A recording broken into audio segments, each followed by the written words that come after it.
Okay, so you've planned it meticulously, you've gathered and prepared your content, you've built the assistant, but that's really just the beginning, isn't it? That creating it is only step one. Ensuring it performs reliably, that takes ongoing attention. Quality, accuracy.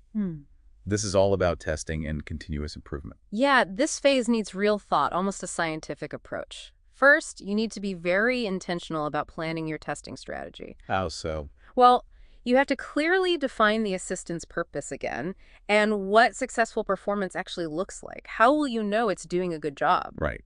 Define success metrics. Exactly. For your own personal assistant, think about the specific tasks and questions you'll regularly ask it. But if it's for a broader audience, you need to collaborate. Identify common use cases, frequently asked questions, and crucially, those potential edge cases or tricky scenarios the AI might encounter. The weird questions people might ask. Right. This planning creates focused test scenarios that really reflect how it will be used in the real world. And then the actual testing methods and techniques. How do you practically go about poking and prodding your AI? Start simple. Basic functionality testing. Use the straightforward kinds of questions your intended users are likely to ask. Does it answer them correctly? Okay, baseline check. Then you incrementally move to more diverse, nuanced, maybe even deliberately challenging queries. Really assess how well it stays focused on its purpose, how it handles ambiguity or poorly phrased questions. Pay super close attention to accuracy, relevance, and the tone of its responses. And the process differs if it's just for you versus a whole department. Yeah, for individual assistants, you can iterate really quickly. Test, tweak, test again. For broader audiences, though, testing with a small representative group of early adopters before a wider rollout is absolutely crucial. Catches unexpected issues, lets you refine it based on real user feedback. After thorough testing, you start thinking about scaling your assistant. How does that work practically? Well, for individual use, you just refine based on your own experience. Easy enough. For teams or larger groups, it's often best to start small.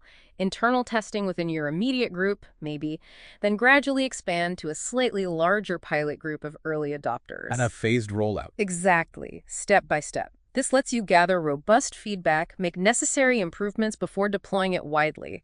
And it's essential to remember, even a really well-designed AI is an augmentation, right? Not a full replacement for humans. It still needs human review and oversight to maintain trust and reliability, especially when you scale it up. And finally, a great point the module makes, getting help when needed. You don't have to figure this all out alone. Exactly right. UC Irvine understands this, and they provide excellent consultation services and support resources. For individual users, for teams developing these assistants, don't hesitate to reach out. Get guidance on complex implementations, troubleshooting, or just when you hit a roadblock. And maybe include disclaimers. Good idea.